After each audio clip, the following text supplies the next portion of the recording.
Welcome back mga kaespero at welcome dito sa ating YouTube channel mga kaespero. Ayan, balik pa ba na tayo? Yun o, grabe, lakas ng alon, amihan pa mga kaespero. Mayo 11 na ngayon pero amihan pa rin, hindi pa naghahabagat kaya maalon dito sa amin mga kaespero. Kaya abang-abang kung ano yung mapapana natin. At dito nga mga kaespero, sa pagsisid ko ay talagbago yung ating unang nakita. Yun, sa pool mga kaespero. Solve na yung pangulam natin. First class na isda ito. Masarap na isda mga kaespero. Yan, unang isda, talagbago.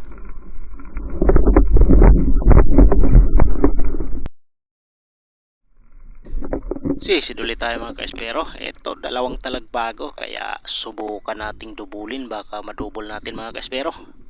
You know, magkatabi talaga. Sapul yung dalawa mga kaespero.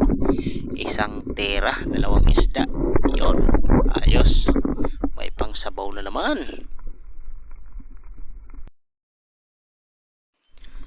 At sisid ulit tayo mga kaespero. Ito, danggit o bulawis yung tawagin dito sa amin. Yun o, sapul. Ayos, mga gandang isda yung ating nakita ngayong gabi mga kaespero. Solve na, may pangulam tayo dahil mahaba-haba tayong natambay mga kaespero. At dito mga kaespero, may nakita kong maliit na butas kaya agad kong sinilip. Yun, may isda mga kaespero.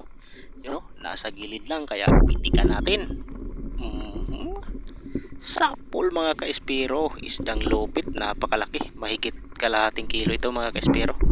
Yun o, pampaksiw na. At dito sa pagsisid ko ulit mga kaespero, may nakita akong buntot. Yun o, malaking isda, kaya pinitikan ko agad mga kaespero.